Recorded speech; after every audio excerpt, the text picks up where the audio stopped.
법정은 숨막히는 긴장감으로 가득 차 있었습니다. 300억 원. 한 기업의 흥망성쇠가 걸린 소송의 최종 변론이 시작되려 하고 있었습니다. 방청석에는 빈자리가 하나도 없었습니다. 기자들의 카메라 플래시가 연신 터져 나왔습니다. 원고 측 테이블에는 5명의 변호사가 자신만만한 표정으로 앉아 있었습니다. 모두 업계에서 내로라는 실력자들이었습니다.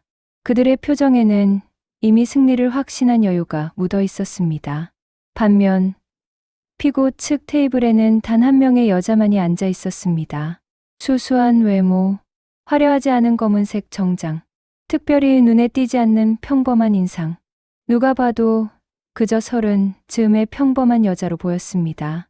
방청석 여기저기서 수군거림이 들려왔습니다. 저 여자 혼자서 저 쟁쟁한 변호사들을 어떻게 상대하겠냐는 것이었습니다. 재판장이 입을 열었습니다. 피고 측, 최종 변론하십시오.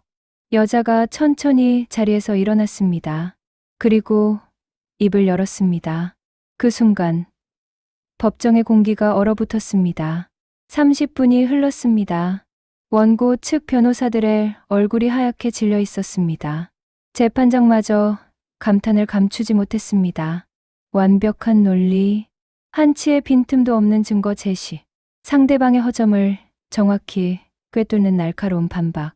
법정에 있던 모든 사람들이 숨을 죽인 채 그녀의 변론을 지켜보았습니다. 방청석 맨 앞줄에 앉아있던 한 노부인이 믿을 수 없다는 표정으로 중얼거렸습니다. 저 여자가 설마 바로 그때였습니다. 변론을 마친 여자가 천천히 고개를 돌렸습니다. 노부인과 눈이 마주쳤습니다. 여자의 입가에 싸늘한 미소가 번졌습니다. 어머니, 오랜만이에요. 노부인의 얼굴이 사색이 되었습니다. 도대체 무슨 일이 있었던 걸까요? 저 두 사람 사이에는 어떤 사연이 숨겨져 있는 걸까요? 이 놀라운 반전의 전체 이야기가 궁금하시다면 잠시만 구독 버튼을 눌러주세요. 평범해 보이는 사람들의 숨겨진 이야기를 매일 전해드립니다. 윤서영은 29살이 되던 해봄, 한재민을 만났습니다. 대학 동기가 주선한 소개팅 자리였습니다. 서영은 별 기대 없이 나갔습니다. 그동안의 소개팅은 늘 비슷하게 끝났기 때문입니다. 상대 남자가 그녀의 얼굴을 보는 순간 실망하는 표정을 감추지 못하는 것. 서영은 그런 시선에 익숙해져 있었습니다. 그런데 재미는 달랐습니다. 그는 중견기업 한성물산의 후계자였지만 그런 배경을 전혀 내세우지 않는 사람이었습니다. 첫 만남에서 그는 서영에게 이렇게 말했습니다. 저는 그냥 평범한 회사원이에요. 집안 얘기는 나중에 해도 되죠? 서영은 속으로 놀랐습니다. 보통의 남자들은 자신의 스펙을 자랑하기 바빴는데 이 남자는 달랐습니다. 서영도 마찬가지로 자신에 대해 많은 것을 말하지 않았습니다. 그저 작은 회사에서 회계 일을 한다고만 했습니다. 두 사람은 서로의 배경이 아닌 있는 그대로의 모습에 끌렸습니다. 재미는 서영의 외모에 대해 단 한 번도 언급하지 않았습니다. 대신 그녀의 이야기에 귀 기울였고 그녀의 생각에 공감했습니다. 1년간의 연애 끝에 재민이 프로포즈를 했습니다. 서영아, 나랑 결혼해줘. 난 내가 좋아. 내 모든 게 다. 서영은 눈물을 글썽이며 고개를 끄덕였습니다. 그녀는 정말로 행복했습니다. 드디어 자신을 있는 그대로 사랑해주는 사람을 만났다고 생각했습니다. 외모가 아닌 자신의 내면을 봐주는 사람을. 하지만 그녀는 알지 못했습니다. 진짜 시련은 이제부터 시작이라는 것을. 결혼 소식을 들은 재민의 어머니 오명숙은 그날 바로 아들을 집으로 불러들였습니다. 명숙은 60이 넘은 나이에도 화려한 옷차림과 보석으로 치장하는 것을 좋아하는 여자였습니다.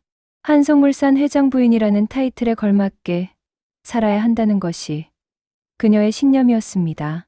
뭐라고? 결혼을 한다고? 누구랑? 재민이 서영의 사진을 보여주자 명숙의 표정이 일그러졌습니다.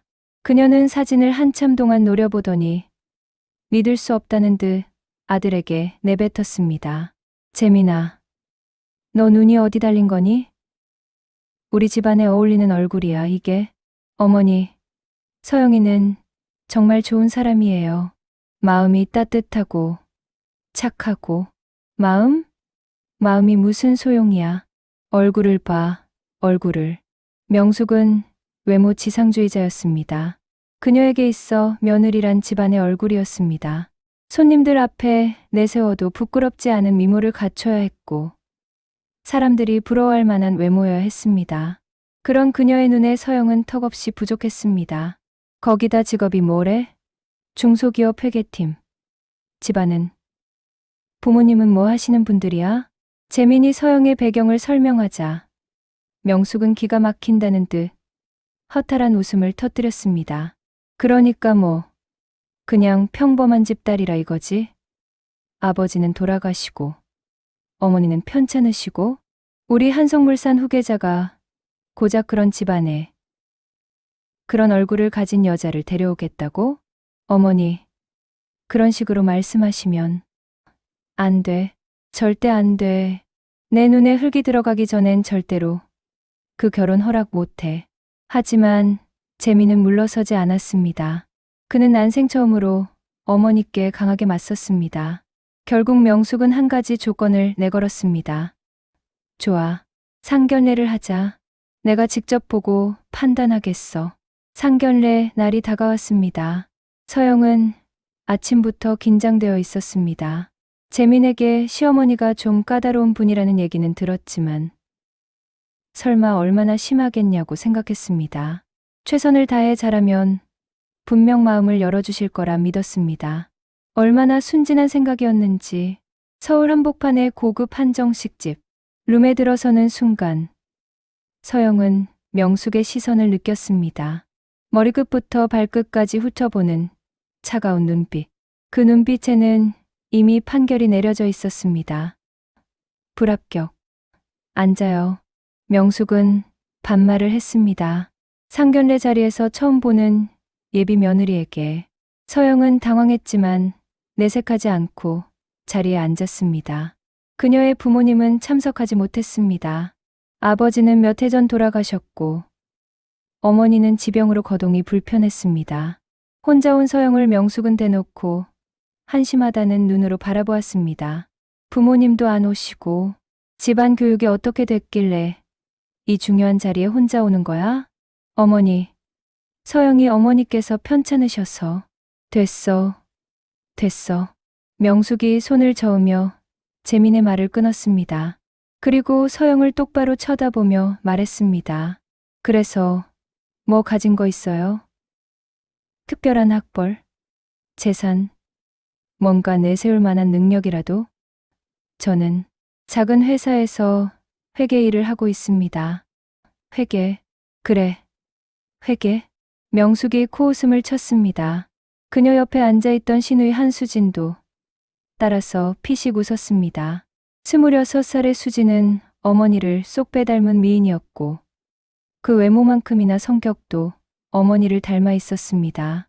오빠, 진짜 이 언니랑 결혼할 거야? 정말로? 수진아, 지금 그게. 재민이 동생을 제지하려 했지만 명숙은 오히려 딸의 말에 동조했습니다. 수진이 말이 맞아. 재민아, 제발 다시 한번 생각해봐. 우리 집안에 어울리는 사람이 따로 있지 않겠니? 왜 하필? 서영은 입술을 깨물었습니다. 창피하고 서럽고 분했습니다. 하지만 그녀는 참았습니다. 재민을 위해서, 그리고 자기 자신을 위해서. 오래전 학창시절 서영은 비슷한 일을 겪은 적이 있었습니다. 외모 때문에 친구들에게 따돌림을 당했던 기억, 매일같이 들었던 못생겼다는 말들. 그때의 상처가 아직도 가슴 한편에 깊이 남아 있었습니다. 하지만 그녀는 그 상처를 딛고 일어섰습니다. 이번에도 그럴 수 있을 거라 믿었습니다. 시간이 지나면, 진심이 통하면 분명 시어머니도 마음을 열어주실 거라고. 결국 결혼은 성사되었습니다. 시아버지 한철수 회장이 아들의 결혼을 허락했기 때문입니다.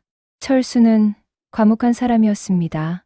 회사 일 외에는 별로 관심을 두지 않는 것처럼 보였지만 그는 아들이 선택한 여자를 존중하기로 했습니다.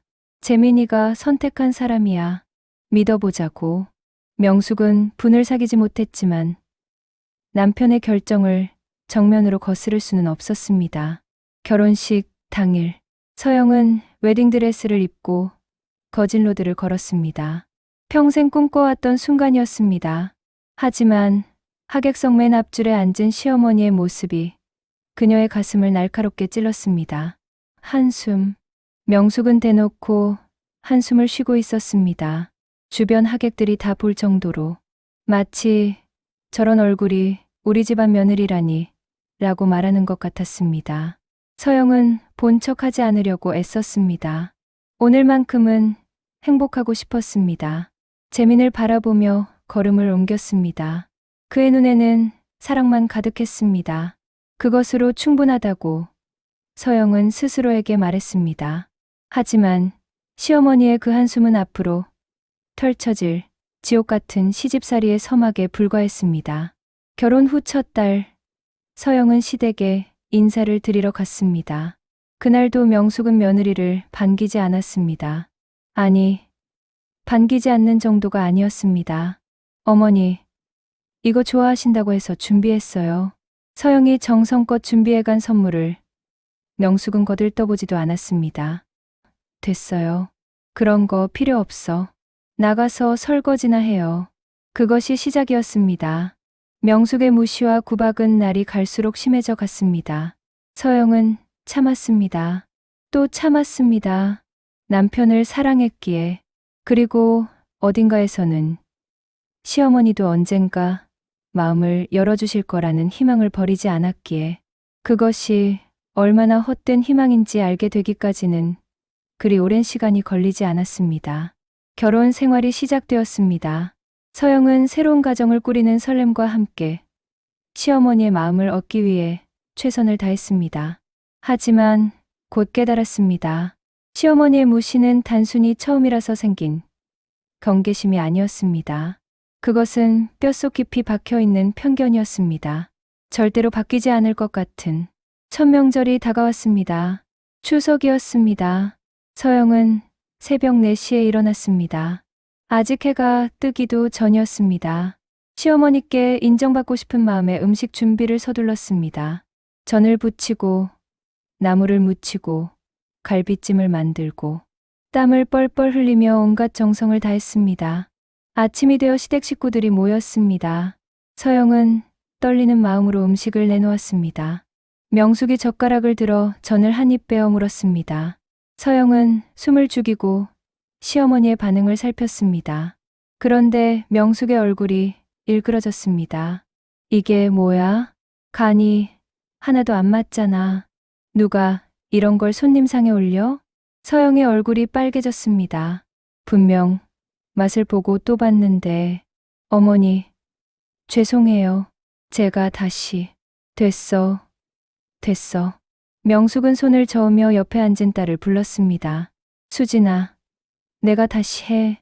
넌 원래 손맛이 있으니까. 네, 엄마. 수진은 기다렸다는 듯 부엌으로 들어갔습니다. 서영은 아무 말도 하지 못했습니다. 그저 고개를 숙이고 밀려드는 서러움을 삼켰습니다. 그날 저녁, 서영은 홀로 부엌에서 설거지를 했습니다. 거실에서는 가족들의 웃음소리가 들려왔습니다. 서영만 빠진 가족 모임. 그녀는 그 웃음소리를 등 뒤로 들으며 묵묵히 그릇을 닦았습니다. 명절마다 같은 일이 반복되었습니다. 설날에도, 다음 추석에도, 서영이 무엇을 해도 명숙은 트집을 잡았습니다. 음식이 짜다, 싱겁다, 모양이 이상하다. 항상 무언가 문제였습니다. 반면 수진이 하는 일은 뭐든 칭찬이었습니다. 우리 수진이가 만든 건 역시 다르네. 손맛이 있어. 손맛이. 역시 우리 딸이야. 누굴 닮아서 이렇게 잘하는지. 비교는 일상이 되었습니다. 서영이 옷을 입으면 촌스럽다고 했고 수진이 같은 옷을 입으면 예쁘다고 했습니다.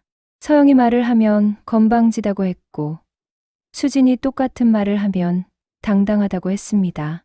수진이는 피부가 저렇게 좋은데 넌 왜 그 모양이니? 수진이는 옷을 입어도 뭘 입어도 다 예쁜데 넌 왜 뭘 입어도? 그런 말을 들을 때마다 서영은 이를 악물었습니다. 대답하지 않았습니다. 대답해봤자 소용없다는 걸 알았기 때문입니다. 그러던 어느 날 시댁에 새로운 인물이 등장했습니다. 정민호, 36살, 수진의 새 남자친구라고 했습니다. 대기업 상무 출신이라는 그는 잘생긴 외모에 훤칠한 키를 가지고 있었습니다. 말솜씨도 좋았고 매너도 훌륭했습니다. 처음 보는 사람의 마음도 단번에 사로잡는 그런 타입이었습니다. 명숙은 민호를 본 순간 첫눈에 반했습니다.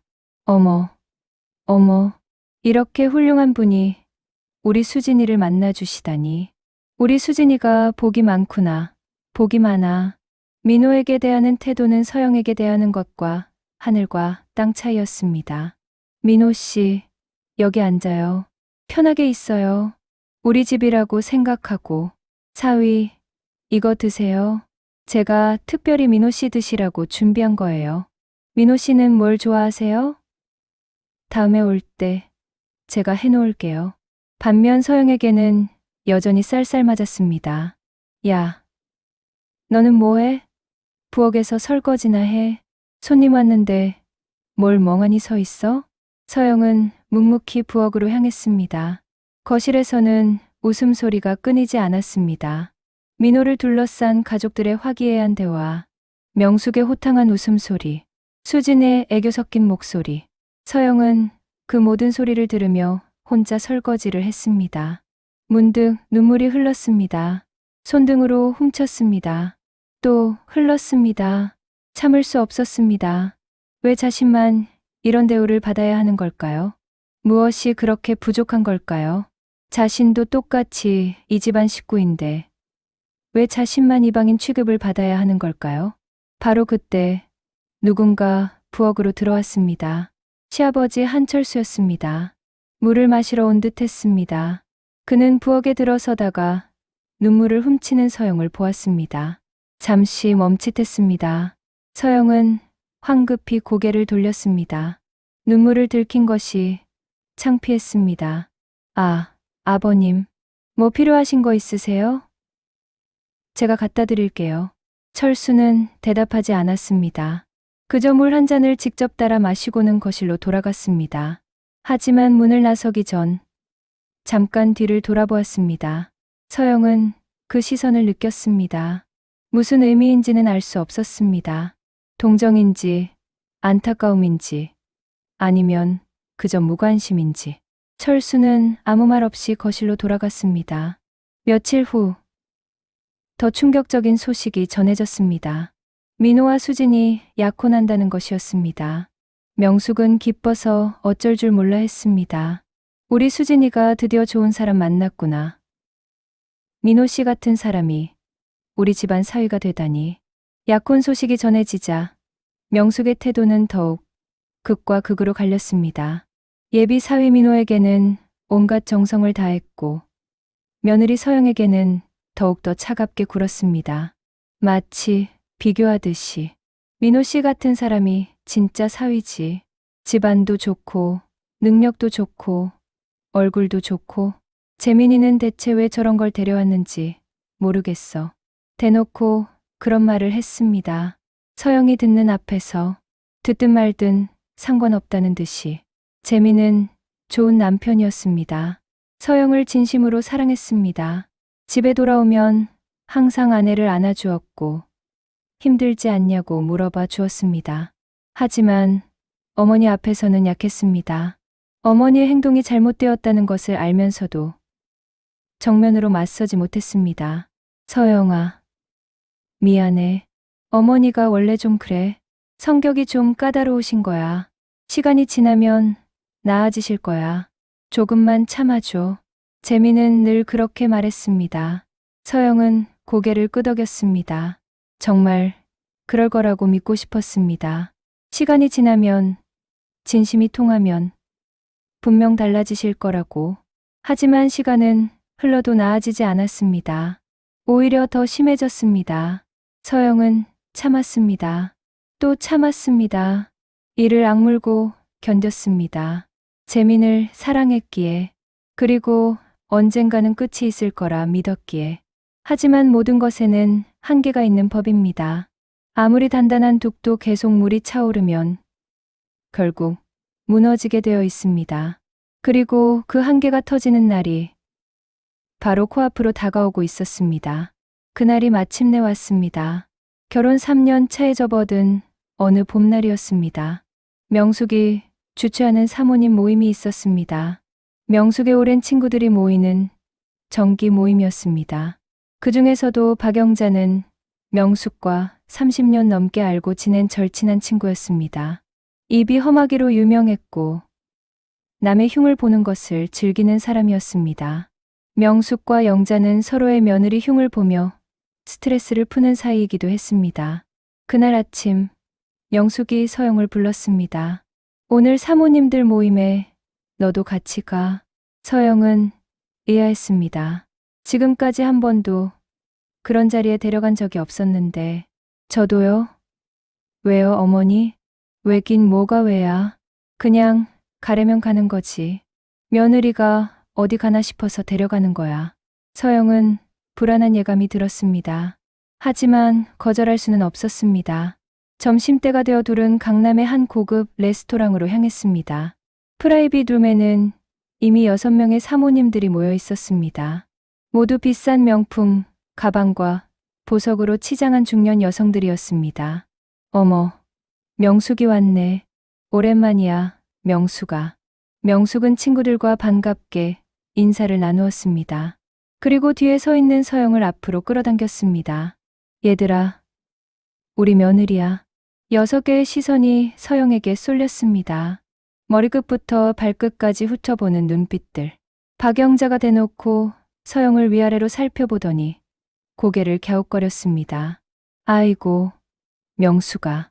며느리가 참 특이하게 생겼네. 수수하다고 해야 하나. 킥킥거리는 웃음이 여기저기서 터져나왔습니다. 그래도 마음이 예쁘면 됐지 뭐. 얼굴이 좀 그래도 성격이라도 좋으면. 근데 명숙아, 집안은 어때? 시댁이 좀 받쳐줘야 할 거 아니야? 서영은 얼굴이 화끈거렸습니다. 이 자리가 왜 불편한지 알 것 같았습니다. 명숙은 처음부터 자신을 자랑하려고 데려온 게 아니었습니다. 놀림거리로, 화제거리로 삼으려고 데려온 것이었습니다. 하지만 서영은 내색하지 않았습니다. 애써 미소를 지으며 인사했습니다. 안녕하세요. 잘 부탁드립니다. 어머, 인사는 똑바로 하네. 그래도 버릇은 있나 보다. 또다시 웃음이 터졌습니다. 식사가 시작되었습니다. 대화는 자연스럽게 며느리 자랑으로 흘러갔습니다. 사모님들은 저마다 자신의 며느리가 얼마나 대단한지 뽐내기 시작했습니다. 우리 며느리는 이화여대 나왔어. 집안도 좋고. 우리 며느리는 피부가 원장이야. 연봉이 얼마인 줄 알아? 우리 며느리는 원래 아나운서였어. 지금은 그만뒀지만. 박영자가 명숙을 쳐다보며 물었습니다. 명숙아, 너희 며느리는 뭐 하는 사람이래? 순간 모든 시선이 서영에게 쏠렸습니다. 서영은 심장이 쿵쾅거렸습니다. 명숙이 길게 한숨을 내쉬었습니다. 마치 말하기도 창피하다는 듯이. 우리 며느리 그냥 작은 회사 회계팀이야. 학벌도 뭐 그냥 그래. 딱히 내세울 게 없어. 또다시 웃음이 터졌습니다. 동정 섞인 웃음, 비웃는 웃음. 하지만 명숙은 거기서 멈추지 않았습니다. 그녀의 입에서 더 독한 말이 흘러나왔습니다.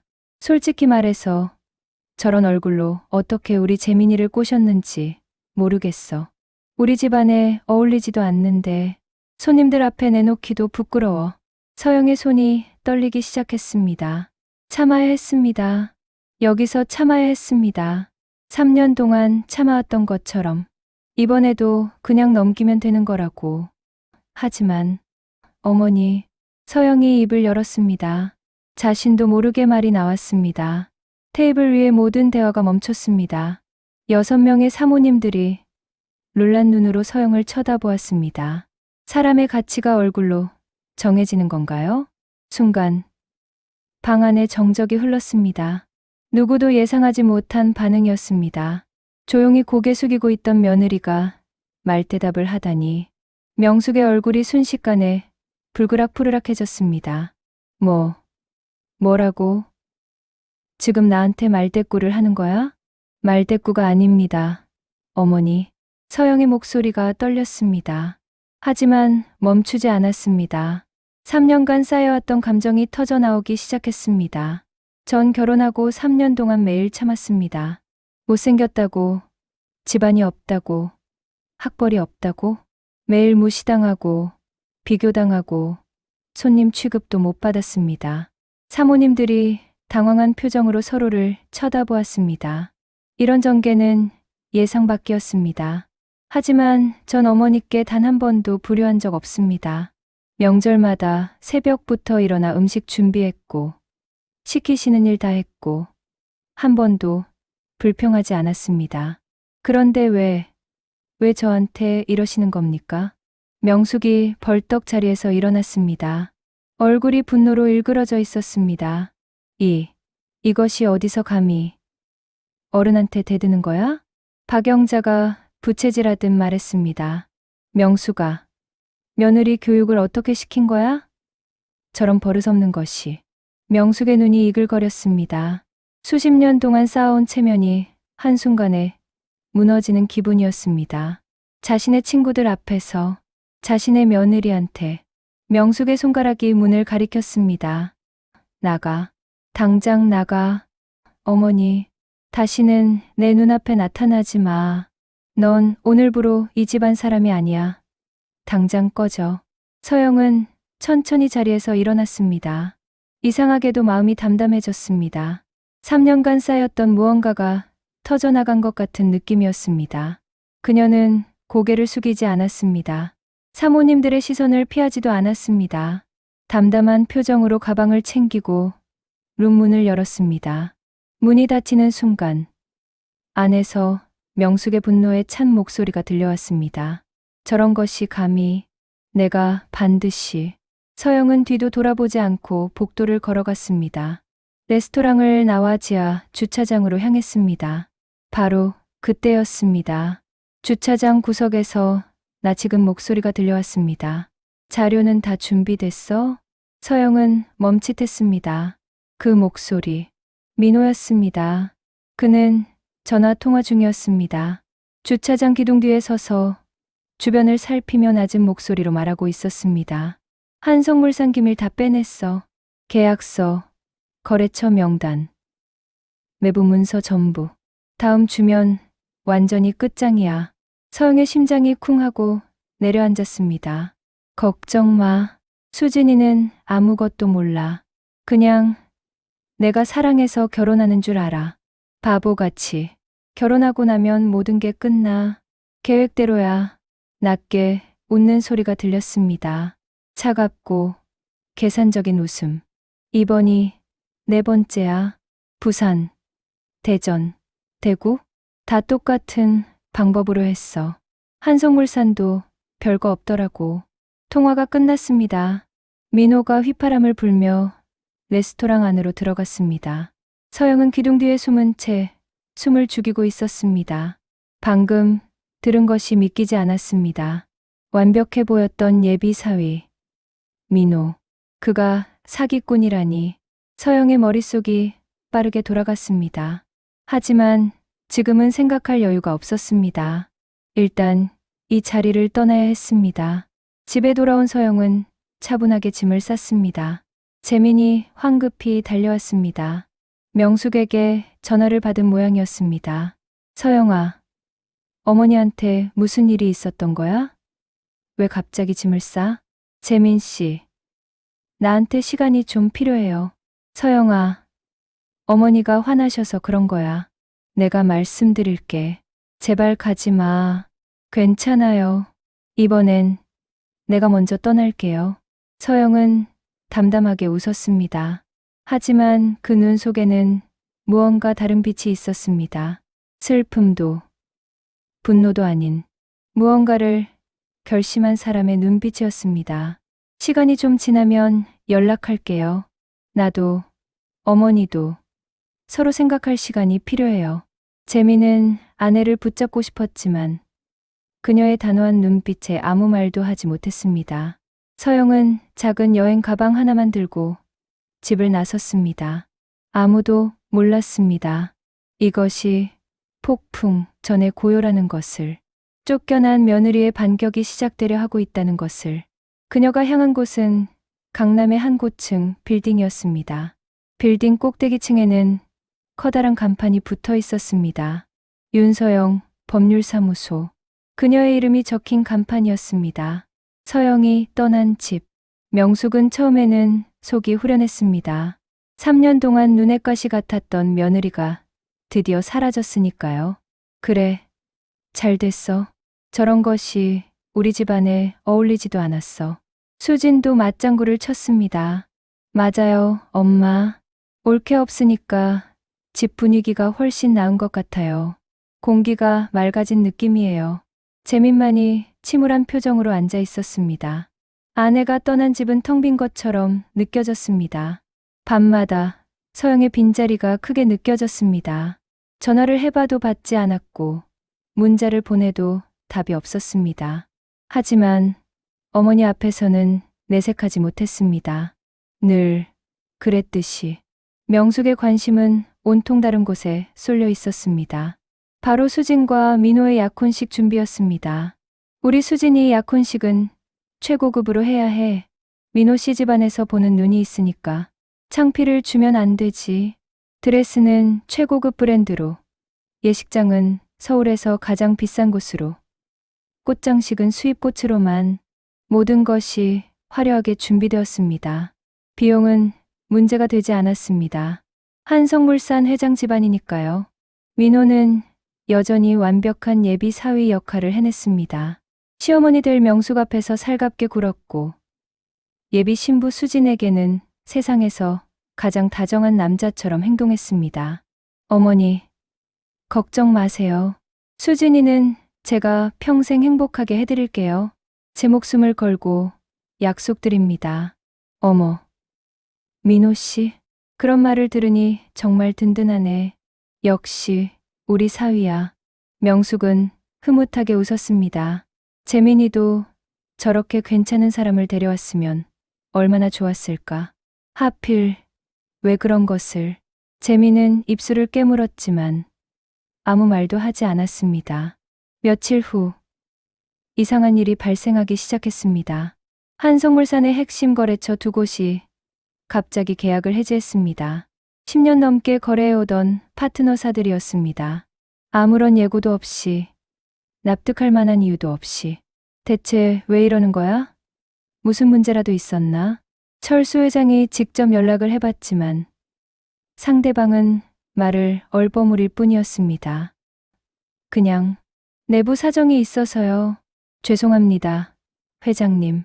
그뿐만이 아니었습니다. 기밀 유출 의혹도 불거졌습니다. 한성물산만의 독자 기술이 담긴 설계도가 경쟁사에 흘러들어갔다는 소문이 돌기 시작했습니다. 누군가 정보를 빼돌리고 있어.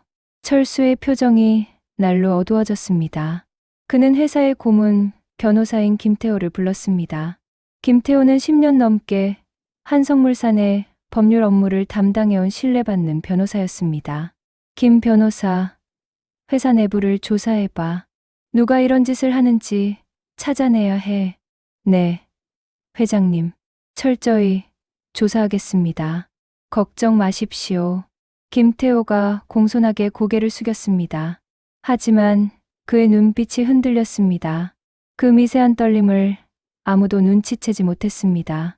한편 서영, 그녀는 서울 도심의 한 고층 빌딩 꼭대기에 있었습니다. 넓은 사무실, 통유리창 너머로 서울의 야경이 펼쳐져 있었습니다. 윤서영 법률사무소, 기업회생 전문 로펌으로 업계에서 모르는 사람이 없는 곳이었습니다. 이 사무소의 대표가 바로 서영이었습니다. 전국 기업 회생 분야 1위. 지난 7년간 단 한 번의 패소도 없는 전설적인 기록의 주인공. 서영은 늦은 밤 홀로 사무실에 남아 있었습니다. 책상 위에는 여러 대의 모니터가 놓여 있었고 화면에는 수많은 서류와 자료들이 떠 있었습니다. 정민호. 그녀는 그날 주차장에서 들은 대화가 머릿속을 떠나지 않았습니다. 집으로 돌아가지 않고 곧바로 사무실로 온 이유도 그것이었습니다. 서영의 손가락이 키보드 위를 빠르게 움직였습니다. 정민호의 신원 조회, 과거 행적, 관련 기업들 하나하나 파헤치기 시작했습니다. 시간이 흐를수록 그녀의 표정은 점점 굳어갔습니다. 역시 화면에 떠오른 정보들. 정민호라는 이름은 가명이었습니다. 본명은 김정수. 그리고 그의 과거에는 수상한 기록들이 가득했습니다. 부산의 한 해운 회사, 파산. 대전의 제조업체, 파산. 대구의 유통회사, 파산. 세 기업 모두 비슷한 패턴으로 무너졌습니다. 그리고 그 세 기업에는 한 가지 공통점이 있었습니다. 파산 직전에 기업주의 딸과 결혼 직전까지 갔던 남자가 있었다는 것. 그 남자의 인상착의가 정민호와 일치했습니다. 결혼 사기꾼. 서영의 눈이 차갑게 빛났습니다. 민호는 처음부터 한성물산을 노리고 접근한 것이었습니다. 수진에게 접근한 것도, 명숙의 환심을 산 것도 모두 계획된 것이었습니다. 회사 기밀을 빼돌려 경쟁사에 넘기고 소송으로 회사를 파산시킨 뒤 재산을 가로채는 수법, 자신을 쫓아낸 시어머니와 시누이. 솔직히 그들에게 좋은 감정은 없었습니다. 하지만 그것과 이것은 별개의 문제였습니다. 한성물산은 남편 재민의 회사이기도 했습니다. 아니, 그보다 중요한 것은 가족이 위험에 빠지는 것을 그냥 두고 볼 수는 없었습니다. 서영은 밤새 자료를 모았습니다. 증거를 수집하고 관련자들의 연락처를 찾아냈습니다. 준비를 시작했습니다. 시간이 흘렀습니다. 수진의 약혼식 날이 밝았습니다. 서울 시내 최고급 호텔에서 성대한 파티가 열렸습니다. 수백 명의 하객이 모였습니다. 재계 인사들, 정치인들, 언론인들. 한성물산의 위상을 보여주는 화려한 자리였습니다. 민호는 그날도 완벽했습니다. 훤칠한 키에 잘생긴 얼굴, 수진을 바라보는 다정한 눈빛, 하객들에게 인사하는 예의 바른 태도, 모든 것이 흠잡을 데 없었습니다. 정말 잘 어울리는 커플이야. 한성물산 사위 제대로 들였네. 저 남자 어디서 났대? 완전 신랑감이다. 하객들의 칭찬이 쏟아졌습니다. 명숙은 어깨가 으쓱해졌습니다. 코끝이 높아질 대로 높아져 있었습니다. 그러게요. 우리 수진이가 복이 많죠. 호호호. 그때 명숙의 시선이 한쪽을 향했습니다. 재민이 혼자 구석에 서 있었습니다. 아내 없이 외로워 보이는 모습이었습니다. 재민아, 너도 좀 돌아다녀. 왜 구석에서 혼자 있어? 사람들이 이상하게 보잖아. 네, 어머니. 재민은 억지로 웃었습니다. 마음속으로는 서영 생각뿐이었습니다. 약혼식 내내 아내의 빈자리가 크게 느껴졌습니다. 화려한 약혼식이 끝났습니다. 모두가 행복한 미래를 꿈꾸고 있었습니다. 민호와 수진의 결혼식. 한성물산의 더 큰 번영. 아무도 다가오는 폭풍을 예상하지 못했습니다. 약혼식이 끝난 바로 다음 날, 한성물산의 날벼락이 떨어졌습니다. 300억 원 규모의 소송이 접수되었습니다. 기밀, 유출, 배임, 사기, 온갖 혐의가 쏟아졌습니다. 원고는 경쟁사였습니다. 그리고 그들이 제출한 증거는 너무나 완벽했습니다. 한성물산의 내부 문서, 계약서, 거래 기록. 외부에서는 절대 알 수 없는 정보들이었습니다. 이건 내부자 소행이야. 철수 회장의 얼굴이 하얗게 질렸습니다. 수사가 시작되면서 더 충격적인 사실이 밝혀졌습니다. 유출된 정보의 상당 부분이 민호만 접근할 수 있던 것들이었습니다. 민호 씨가 그럴 리가요? 수진이 믿을 수 없다는 표정으로 물었습니다. 얼굴이 하얗게 질려 있었습니다. 아직 확실하진 않아. 하지만 철수 회장의 목소리가 무거웠습니다. 유출된 자료들을 분석해보니 민호 씨만 알 수 있는 정보가 너무 많아. 거짓말. 민호 오빠가 그럴 리 없어요. 누가 민호 오빠를 모함하는 거예요. 수진이 울음을 터뜨렸습니다. 명숙도 당황한 기색이 역력했습니다. 그게 무슨 소리야? 민호 씨가 왜 그런 짓을 해? 말도 안 돼. 하지만 상황은 급격히 악화되었습니다. 회사 주가가 연일 폭락했습니다. 투자자들이 발을 빼기 시작했습니다. 직원들 사이에서도 동요가 일었습니다. 회사가 망하는 것 아니냐는 소문이 돌기 시작했습니다. 철수 회장은 급히 대형 로펌들의 연락을 취했습니다. 하지만 돌아오는 대답은 한결같았습니다. 죄송합니다, 회장님. 이번 거는 저희가 막기 어렵습니다. 증거가 너무 완벽합니다. 이건 이길 수 없는 소송이에요. 누군가 오랜 시간 준비한 겁니다. 솔직히 말씀드리면 승산이 없습니다. 하나둘 등을 돌리는 변호사들. 희망이 사라져 갔습니다. 결국 철수 회장이 쓰러졌습니다. 과로와 스트레스가 겹쳐 심장에 이상이 온 것이었습니다. 구급차에 실려 병원으로 향했습니다. 중환자실. 명숙이 눈물을 흘리며 남편의 손을 잡고 있었습니다. 여보, 정신 차려요. 이게 다 무슨 일이야. 우리가 뭘 잘못한 거야. 바로 그때 비서가 급히 달려왔습니다. 숨이 차 있었습니다. 사모님, 연락이 왔습니다. 무슨 연락? 업계 최고 로펌에서요. 그쪽 대표님이 직접 한성물상건을 맡겠다고 하셨답니다. 명숙이 고개를 들었습니다. 눈에 희망의 빛이 어렸습니다. 최고 로펌. 어디? 윤서영 법률사무소요. 윤서영 대표님이 직접 변론하시겠다고? 윤서영? 그게 누군데? 기업회생 전문 변호사로 전국 1위래요. 7년 동안 단 한 번도 패소한 적이 없다고 합니다. 업계에서는 전설로 통한대요. 윤서영. 명숙은 그 이름이 어딘가 익숙하다는 느낌이 들었습니다. 하지만 지금은 그런 것을 생각할 여유가 없었습니다. 당장 만나자고 해. 제발. 우리 회사 좀 살려달라고. 명숙은 지푸라기라도 잡는 심정이었습니다. 어떤 사람인지도 모른 채 그저 간절히 희망을 붙잡았습니다. 그녀는 상상도 하지 못했습니다. 그 윤서영이 누구인지를. 한성물산 본사 빌딩 20층에 위치한 대형 회의실에 가족들이 모여 있었습니다. 명숙, 수진, 재민, 그리고 급히 퇴원한 철수 회장까지. 모두의 얼굴이 어둡고 지쳐 있었습니다. 변호사들이 다 손을 놨어요. 재민이 힘없는 목소리로 보고했습니다. 5군데나 연락했는데 다들 같은 대답이에요. 증거가 너무 완벽해서 이길 수 없다고. 누가 오랫동안 치밀하게 준비한 거라고. 명숙의 손이 부들부들 떨렸습니다. 그럼 어떡하라고. 아버지는 이 꼴이 되셨고 회사는 망하게 생겼는데 우리 한성물산이 이렇게 끝난다고. 30년을 잃고 온 회사가?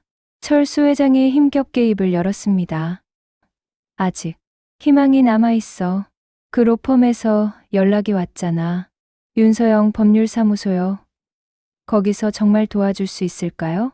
수진이 눈물을 닦으며 물었습니다. 며칠째 울다 지쳐서 눈이 퉁퉁 부어 있었습니다. 모르겠다. 하지만 그 사람이 업계의 1위라잖아. 7년간 패소가 없다고 했고 지푸라기라도 잡아야 해. 바로 그때 회의실 문이 노크되었습니다. 사모님, 윤서영 대표님이 도착하셨습니다. 명숙이 급히 자리에서 일어났습니다. 어서 들어오시라고 해, 빨리. 잠시 후 회의실 문이 열렸습니다. 역광을 받으며 한 여자가 들어섰습니다. 검은색 고급 정장, 단정하게 넘긴 머리, 하이힐을 신은 당당한 걸음걸이, 손에는 고급 서류 가방이 들려 있었습니다. 명숙이 인사를 하려고 입을 열었습니다. 하지만 말이 나오지 않았습니다. 그 얼굴, 역광 때문에 처음에는 잘 보이지 않았습니다.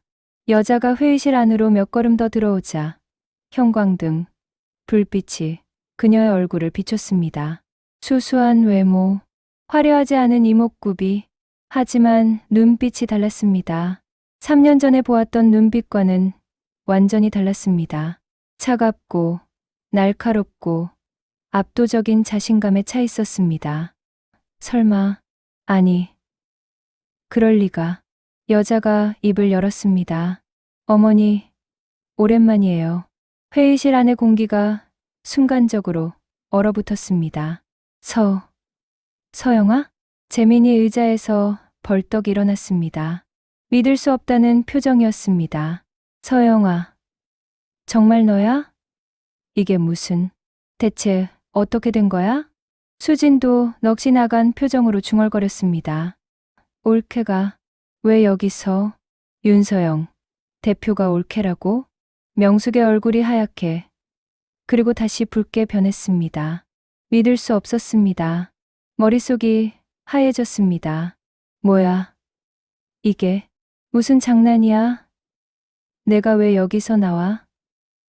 내가 왜 변호사 행세를 하고 있어? 서영은 천천히 회의실 테이블 앞으로 걸어갔습니다. 고급 서류 가방을 테이블 위에 내려놓았습니다. 그리고 명숙을 똑바로 바라보았습니다. 장난 아니에요, 어머니. 저예요. 윤서영.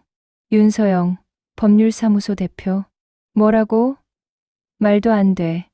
넌 중소기업 회계팀 직원이잖아. 그건 제가 말한 거예요. 사실이 아니었어요.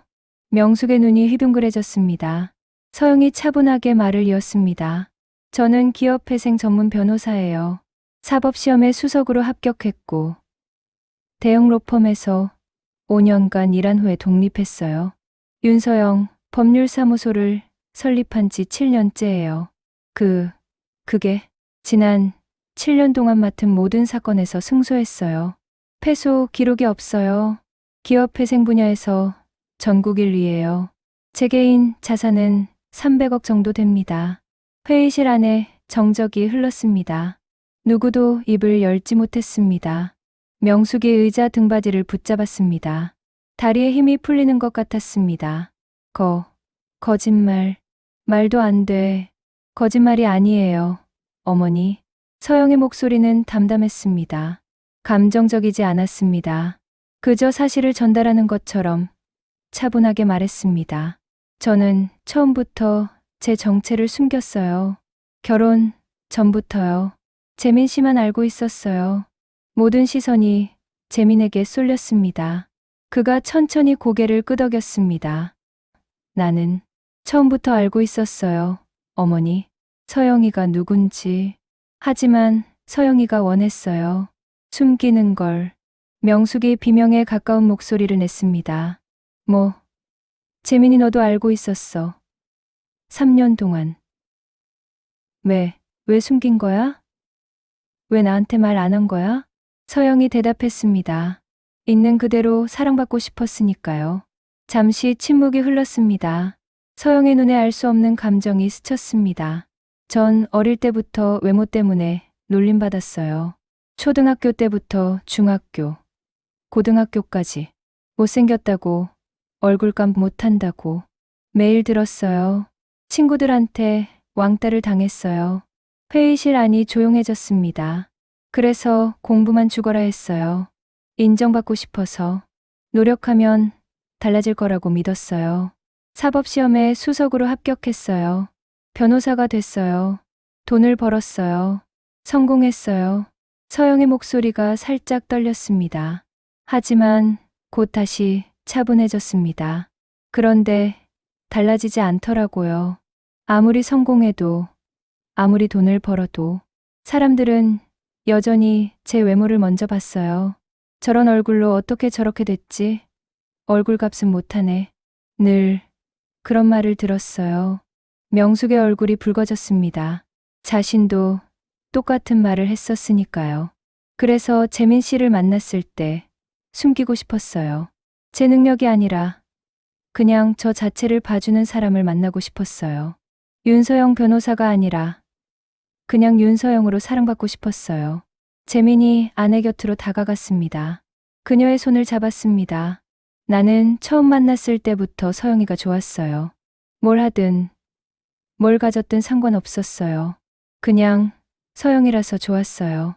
지금도 변함없어요. 명숙은 할 말을 잃었습니다. 3년 동안 무시했던 며느리, 못생겼다고 손가락질했던 며느리, 집안에 어울리지 않는다고, 쪽팔리다고, 손님들 앞에 내놓기 부끄럽다고 했던 며느리. 그녀가 전국 1위 변호사였다니, 자신보다 훨씬 더 많은 재산을 가진 사람이었다니. 수진이 더듬거리며 물었습니다. 그럼 올케가 우리 회사 살릴 수 있어요? 정말로? 서영이 서류 가방을 열었습니다. 안에서 두꺼운 파일 뭉치를 꺼냈습니다. 그러려고 왔어요. 그녀는 명숙을 바라보았습니다. 눈빛이 차분하지만 단호했습니다. 어머니, 전 어머니한테 당장 나가라는 말을 들었어요. 다시는 눈앞에 나타나지 말라고도 하셨죠. 명숙의 얼굴이 화끈거렸습니다. 하지만 전 한성물산 며느리예요. 이 집안 사람이에요. 가족이 위험에 빠지면 돕는 게 당연하잖아요. 그게 가족이니까요. 서영이 서류를 테이블 위에 펼쳤습니다. 정민호, 그자의 진짜 정체를 밝혀드릴게요. 그리고 이 소송에서 반드시 이길 거예요. 명숙은 아무 말도 할 수 없었습니다. 쫓아냈던 며느리가, 모욕했던 며느리가 자신들을 구하러 온 것입니다. 서영이 테이블 위에 펼쳐놓은 서류들, 수십 장의 문서가 테이블을 가득 채웠습니다. 사진, 계좌거래 내역, 통화 기록, 회사 등기부, 등본, 법원 판결문, 방대한 양의 증거 자료였습니다. 서영이 첫 번째 사진을 집어들었습니다. 정민호, 이건 가명이에요. 사진 속에는 민호의 얼굴이 있었습니다. 하지만 그 아래 적힌 이름은 달랐습니다. 본명은 김정수, 현재 36살, 전문 결혼 사기꾼입니다. 수진의 얼굴이 하얗게 질렸습니다. 뭐라고요? 사기꾼이라고요? 네, 지난 10년 동안 최소 3가문을 상대로 같은 수법을 사용했어요.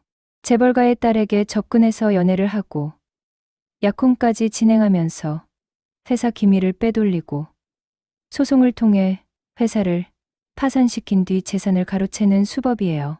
서영이 다른 서류들을 차례로 보여주었습니다. 첫 번째 피해자, 부산에 해운 회사예요. 사진 속에는 낡은 조선소 건물이 찍혀 있었습니다. 녹슨 크레인과 텅 빈 부두, 4년 전 일이에요. 회사 대표의 딸과 약혼 직전까지 갔어요. 그러다 갑자기 회사에 대형 소송이 터졌고 기밀 유출과 배임 혐의로 회사가 무너졌어요. 파산했습니다. 수진이 손으로 입을 막았습니다. 두 번째 피해자, 대전의 제조업체예요. 또 다른 사진, 문이 굳게 닫힌 공장 건물. 6년 전이에요. 역시 같은 패턴이었어요. 대표의 외동딸에게 접근했고 결혼을 앞두고 회사가 망했어요. 소송에 패소하면서 전 재산을 잃었대요. 세 번째 피해자, 대구의 유통회사. 7년 전이에요. 이 회사는 3대째 이어져 내려오던 가업이었어요. 민호가 나타나고 2년 만에 문을 닫았어요. 서영이 서류를 테이블 위에 내려놓았습니다. 모두 같은 패턴이에요. 잘생긴 외모와 그럴듯한 스펙으로 접근해서 신뢰를 얻고 회사 내부에 침투해서 정보를 빼돌리고 결정적인 순간에 칼을 꽂아요. 명숙이 더듬거리며 말했습니다. 그럼 우리가 네 번째, 맞아요, 어머니. 한성물산이 민호의 네 번째 타깃이었어요. 처음부터 수진 아가씨를 노리고 접근한 거예요. 사랑 같은 건 처음부터 없었어요. 수진이 의자에서 완전히 무너져 내렸습니다. 어깨가 심하게 떨리고 있었습니다. 거짓말이야. 민호 오빠가 날 사랑한다고 했어. 평생 행복하게 해준다고. 목숨을 걸고 약속한다고 했단 말이야. 서영의 표정이 살짝 흔들렸습니다. 아무리 자신을 무시했던 신우이지만 이렇게 무너지는 모습을 보니 안쓰러운 마음이 들었습니다. 죄송해요, 아가씨. 정말 죄송해요. 하지만 이게 현실이에요. 민호. 아니, 김정수라는 남자는 처음부터 아가씨의 마음을 이용한 거예요. 서영이 또 다른 서류 뭉치를 꺼냈습니다. 그리고 공범이 있어요. 공범이요? 재민이 물었습니다. 네, 김태호 변호사예요. 명숙이 헉소리를 냈습니다. 김 변호사가 그 사람이 10년 넘게 우리 회사 법률 업무를 맡았는데 우리가 그렇게 신뢰했던 사람이 그래서 더 위험했던 거예요. 어머니, 김태호는 한성물산의 모든 법적 허점을 알고 있었어요. 어떤 약점이 있는지, 어디를 공격하면 무너지는지 그 정보를 민호에게 넘긴 거예요. 서영이 작은 녹음기를 꺼냈습니다. 버튼을 눌렀습니다. 잡음 섞인 소리가 흘러나왔습니다. 그리고 두 남자의 목소리. 자료는 다 준비됐지? 민호의 목소리였습니다. 네, 이번엔 확실해요. 한성물산은 끝이에요. 한 달 안에 무너질 겁니다. 김태호의 목소리였습니다. 틀림없었습니다. 좋아. 이번이 끝나면 약속한 대로 30%는 내 거야. 고마워요. 같이 일하니까 역시 편하네요. 다음 타깃은 어디로 할까요? 녹음이 끝났습니다. 회의실 안에 무거운 침묵이 흘렀습니다. 명숙의 얼굴이 분노로 일그러졌습니다. 그 나쁜 놈들. 우리를 처음부터 속인 거야. 재민이 물었습니다. 서영아, 이걸 어떻게 알아낸 거야? 이 모든 증거를. 그날 레스토랑 주차장에서 민호의 전화 통화를 우연히 들었어요. 사모님 모임 때 쫓겨난 그날. 네, 그날 주차장에서 민호가 누군가와 통화하는 걸 들었어요. 한성물산 기밀을 다 빼냈다고. 다음 주면 끝장이라고. 처음엔 믿기지 않았어요. 서영의 눈빛이 단단해졌습니다. 하지만 확인해봐야 했어요. 그래서 그날 밤부터 조사를 시작했어요. 제로펌 직원들을 동원해서 민호의 과거를 파헤쳤어요. 그리고 이틀 만에 모든 게 밝혀졌어요. 이틀 만에요? 네. 민호는 생각보다 흔적을 많이 남겼어요. 자신감이 넘쳤거든요. 이번에도 당연히 성공할 거라고 생각했겠죠. 지금까지 3번이나 성공했으니까. 명숙의 눈에서 눈물이 흘렀습니다. 분노인지, 수치심인지, 안도감인지, 여러 감정이 뒤섞인 눈물이었습니다. 3년 동안 너한테 그렇게 했는데, 넌 왜? 서영이 말했습니다. 전 3년간 참기만 했어요, 어머니.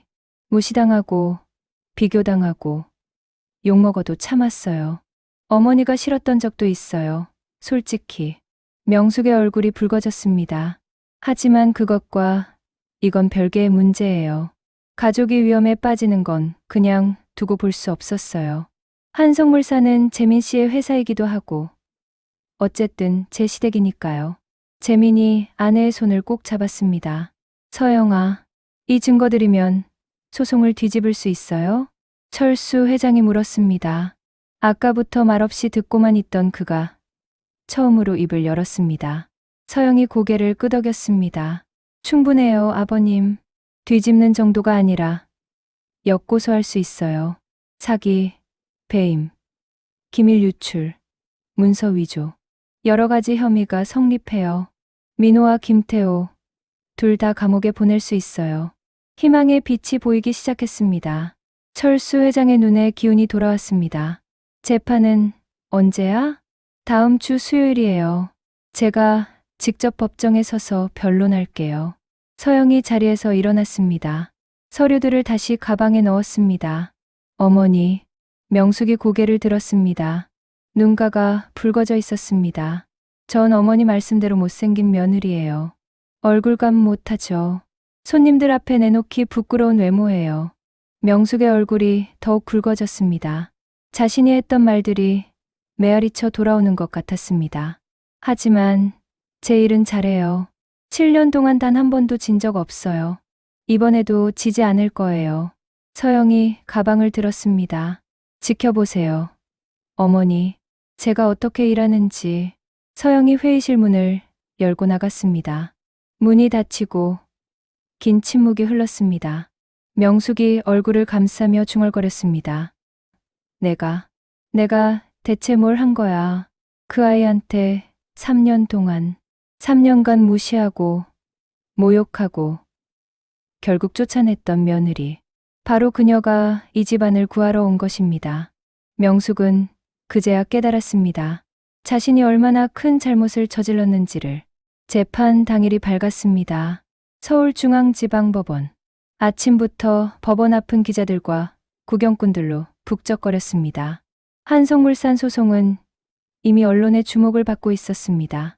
300억 원이 걸린 대형 소송, 중견 기업의 운명이 걸린 재판, 법정 안은 사람들로 가득 찼습니다. 방청석에는 빈자리가 하나도 없었습니다. 원고 측 테이블에는 민호가 고용한 5명의 변호사가 앉아 있었습니다. 모두 유명 로펌 출신의 베테랑들이었습니다. 그들의 표정에는 자신감이 넘쳐 흘렀습니다. 증거는 완벽하고 승리는 따놓은 당상이라는 듯. 민호도 방청석에 앉아 있었습니다. 여유로운 미소를 띠고 있었습니다. 이번에도 계획대로 될 거라고 확신하는 표정이었습니다. 피고 측 테이블에는 서영 혼자 앉아 있었습니다. 수수한 외모, 검은 정장, 담담한 표정, 5명의 변호사를 상대로 혼자 싸우는 모습에 강청석에서 수군거림이 들렸습니다. 저 여자 혼자라고? 미쳤나? 그래도 윤서영 대표래. 업계에서 전설이라던데. 아무리 그래도 5대 하나는. 방청석 맨 앞줄에 명숙이 앉아 있었습니다. 손을 꼭 쥔 채 떨고 있었습니다. 옆에는 수진과 재민, 그리고 퇴원한 철수 회장이 함께 있었습니다. 재판장이 자리에 앉았습니다. 지금부터 한성물산 주식회사 관련 손해배상 청구 사건의 변론을 시작하겠습니다. 원고 측, 먼저 진술하십시오. 원고 측 수석 변호사가 일어났습니다. 자신만만한 태도로 변론을 시작했습니다. 재판장님, 피고 한성물산은 명백한 배임을 저질렀습니다.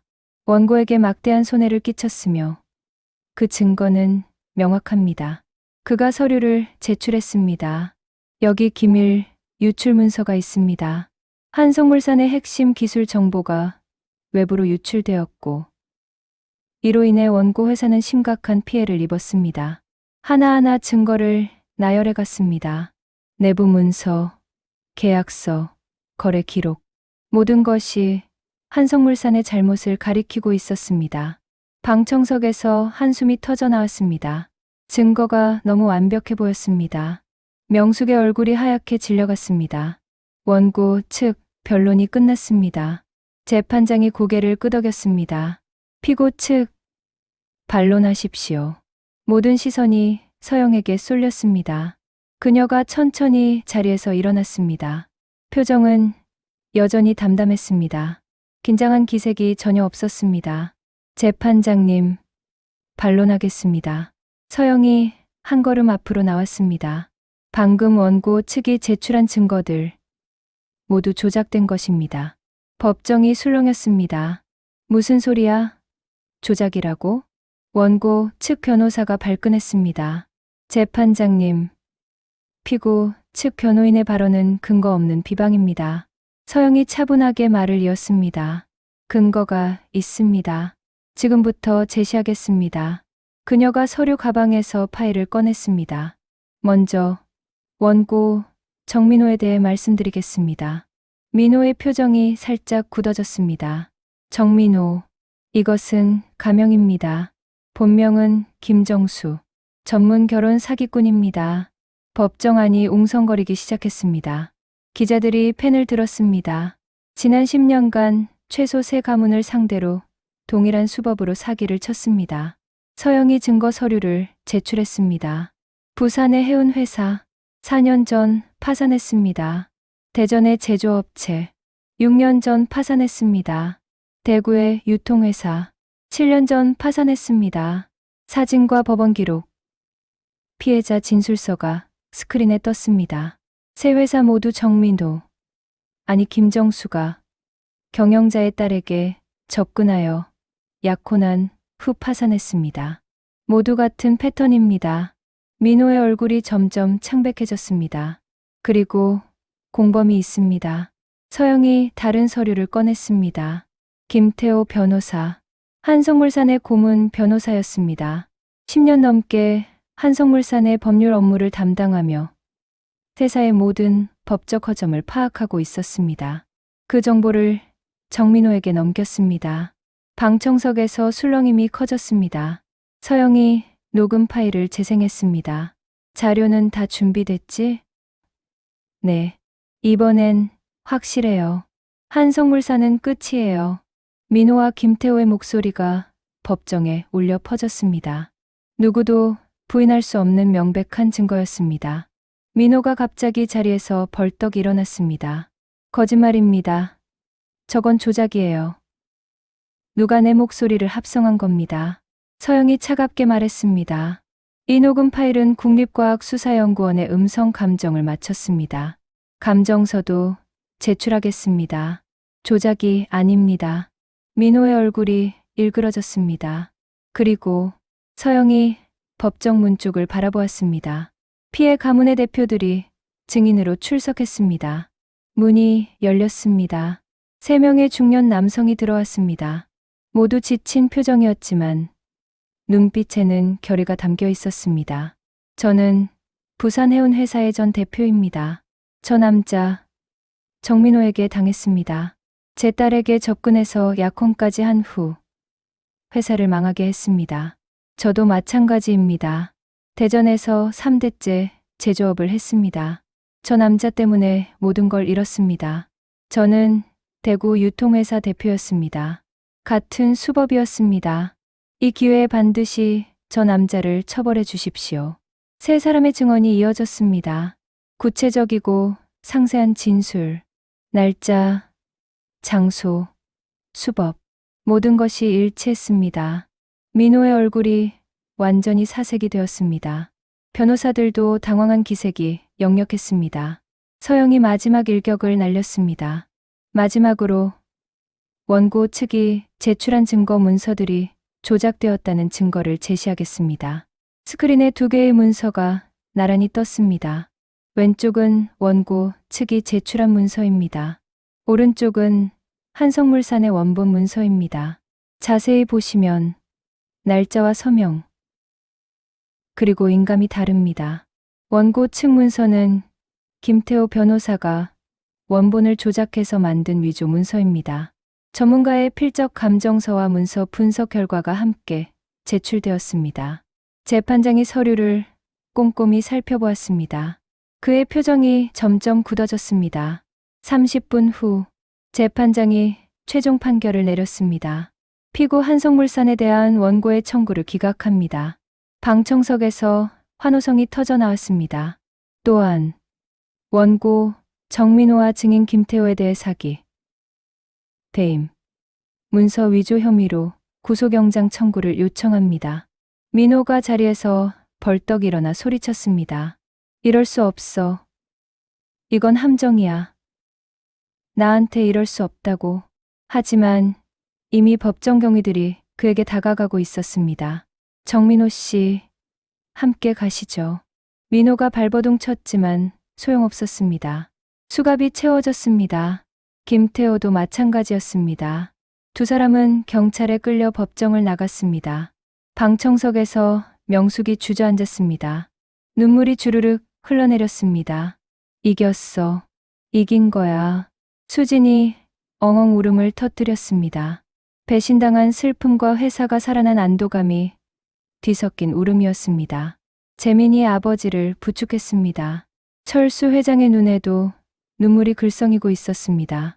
바로 그때 명숙 옆에 앉아있던 박영자가 굳은 표정으로 앞을 바라보고 있었습니다. 사모님 모임 때 서영을 가장 심하게 놀렸던 그 박영자였습니다. 서영 옆에 젊은 여자 변호사가 다가와 서류를 건네고 있었습니다. 단정한 정장 차림의 예쁜 여자였습니다. 영자야. 저 여자 누구야? 명숙이 물었습니다. 박영자의 얼굴이 일그러졌습니다. 우리 며느리야. 뭐, 윤서영 대표 밑에서 일하는 변호사래. 서영 대표님 후배라고. 명숙은 할 말을 잃었습니다. 며느리 외모로 그렇게 놀려대던 박영자. 수수하게 생겼다고, 특이하게 생겼다고, 킥킥거리며 비웃었던 박영자. 그녀의 며느리가 바로 서영의 후배 변호사였습니다. 박영자의 얼굴이 불그락푸르락해졌습니다. 법정을 나서는 서영. 명숙과 눈이 마주쳤습니다. 서영이 살짝 고개를 숙여 인사했습니다. 담담한 표정이었습니다. 그리고 지나갔습니다. 명숙은 그 뒷모습을 바라보았습니다. 3년간 무시했던 며느리, 모욕했던 며느리, 쫓아냈던 며느리. 바로 그녀가 오늘 이 모든 것을 지켜냈습니다. 재판이 끝난 며칠 후, 서영은 자신의 사무실에서 일하고 있었습니다. 늦은 오후였습니다. 창밖으로 노을이 지고 있었습니다. 노크 소리가 들렸습니다. 들어오세요. 문이 열렸습니다. 서영은 컴퓨터에서 눈을 떼고 문 쪽을 바라보았습니다. 명숙이 서 있었습니다. 서영은 놀랐지만 내색하지 않았습니다. 자리에서 일어났습니다. 어머니, 어떻게 오셨어요? 명숙은 아무 말 없이 서 있었습니다. 얼굴이 많이 수척해져 있었습니다. 며칠째 잠을 제대로 못 잔 것 같았습니다. 한참 동안 침묵이 흘렀습니다. 그러다 갑자기 명숙이 무릎을 꿇었습니다. 어머니, 서영이 황급히 다가갔습니다. 어머니, 뭐 하시는 거예요? 일어나세요. 미안하다. 명숙의 목소리가 떨렸습니다. 고개를 숙인 채 말을 이었습니다. 미안하다. 서영아, 정말 미안하다. 눈물이 뚝뚝 떨어졌습니다. 3년 동안 내가 너한테 뭘 한 거니? 못생겼다고, 집안이 없다고, 매일 구박하고, 무시하고, 비교하고, 손님들 앞에서 망신 주고, 결국엔 쫓아내기까지 했잖아. 명숙의 어깨가 심하게 떨리고 있었습니다. 그런데 넌 우리 가족을 구해줬어. 회사가 망하게 생겼는데, 다들 등을 돌렸는데, 내가 와서 다 살려줬잖아. 내가 어떻게 얼굴을 들고 다니니? 서영은 조용히 명숙 옆에 무릎을 꿇고 앉았습니다. 그리고 시어머니의 손을 잡았습니다. 어머니, 일어나세요. 아니야, 난 벌 받아야 해. 이렇게라도 사죄해야 해. 내가 너무 잘못했어. 어머니, 서영의 목소리가 부드러웠습니다. 저 하나 물어봐도 돼요? 명숙이 눈물 젖은 얼굴을 들었습니다. 어머니는 왜 그렇게 외모에 집착하셨어요? 왜 저한테 그렇게 하셨어요? 명숙이 멈칫했습니다. 그냥 그게 중요하다고 생각했어. 며느리는 집안의 얼굴이니까, 사람들 앞에 내세울 수 있어야 하니까. 정말 그것뿐이에요? 침묵이 흘렀습니다. 오래된 침묵이었습니다. 명숙의 입술이 떨리기 시작했습니다. 무언가 말하려다 멈추기를 여러 번. 그러다 결국 입을 열었습니다. 나도 그랬어. 네, 젊었을 때 시어머니한테 너처럼 당했어. 서영의 눈이 커졌습니다. 명숙이 과거를 떠올리며 말을 이었습니다. 오래전 봉인해 두었던 기억을 꺼내는 것처럼 힘겹게. 결혼할 때 나도 예쁜 편이 아니었어. 시어머니는 처음 보는 날부터 그러셨지.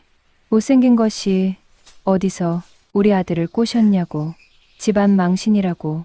명숙의 눈에서 눈물이 흘렀습니다. 매일 들었어. 얼굴감 못한다고. 내 같은 게 왜 태어났냐고. 친척들 모인 자리에서 대놓고 망신을 주셨어. 몇 번이나 도망치고 싶었어. 죽고 싶을 만큼 힘들 때도 있었어. 서영은 말없이 시어머니의 말을 들었습니다. 근데 시간이 지나니까 잊혀지더라고. 아니, 잊은 척하게 됐어. 그 상처를 인정하면 너무 아프니까 그냥 덮어두고 살았어. 명숙이 고개를 떨궜습니다.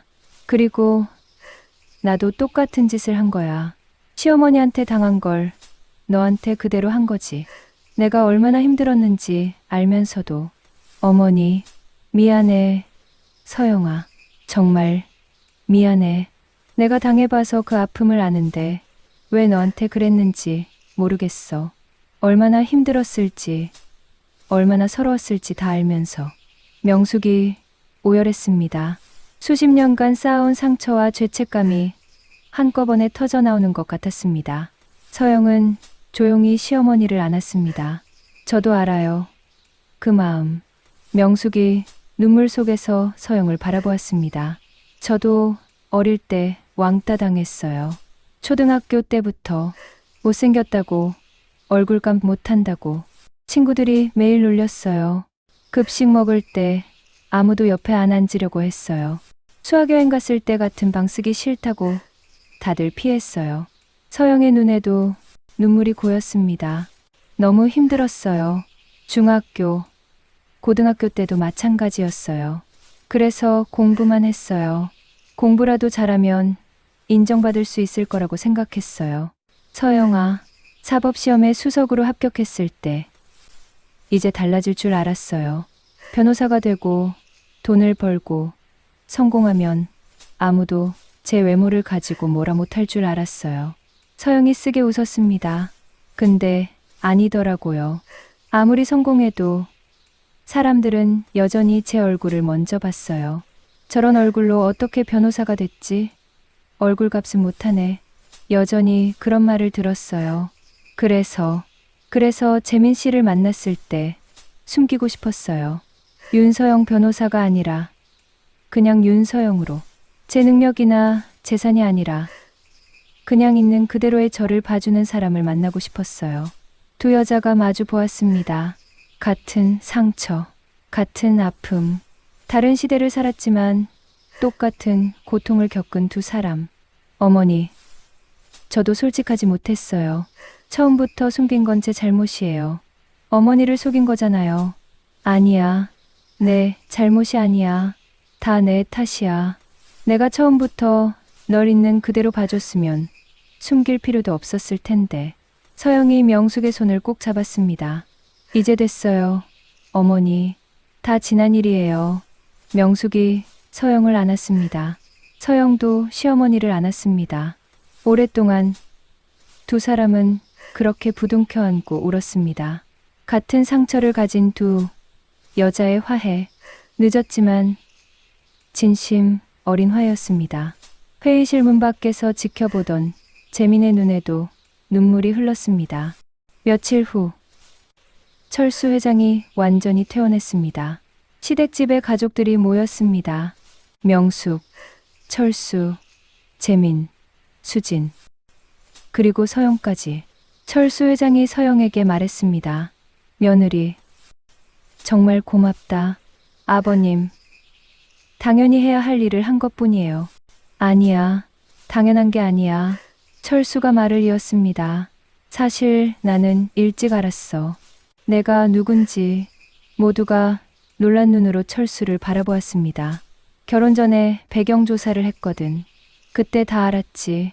내가 전국 1위 변호사라는 것도, 재산이 얼마나 되는지도. 아버님, 그런데 왜 말 안 했냐고? 철수가 웃었습니다. 증명은 스스로 해야 의미가 있으니까. 남이 말해주는 것보다 내가 직접 보여주는 게 훨씬 가치 있으니까. 그리고 넌 해냈어. 완벽하게.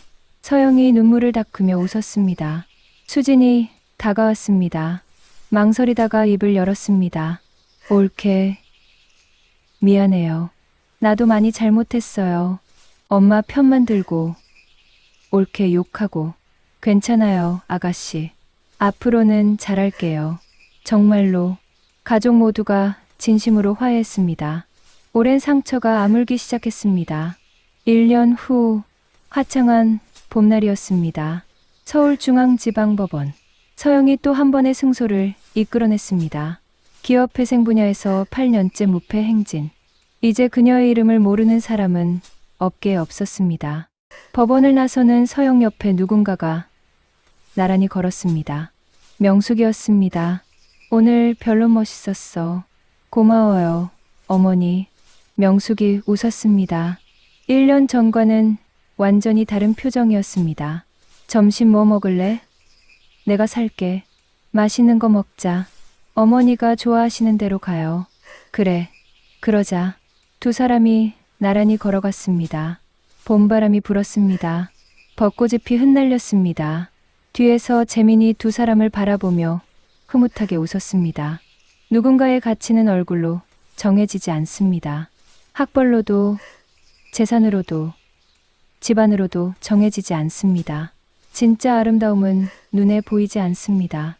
마음에서 나오는 것이니까요. 서영은 그것을 증명해냈습니다. 그리고 명숙은 그것을 깨달았습니다. 늦었지만 진심으로. 인생에서 가장 중요한 깨달음은 때로 가장 늦게 찾아옵니다. 하지만 늦었다고 의미가 없는 것은 아닙니다. 깨달음에는 유통기한이 없으니까요.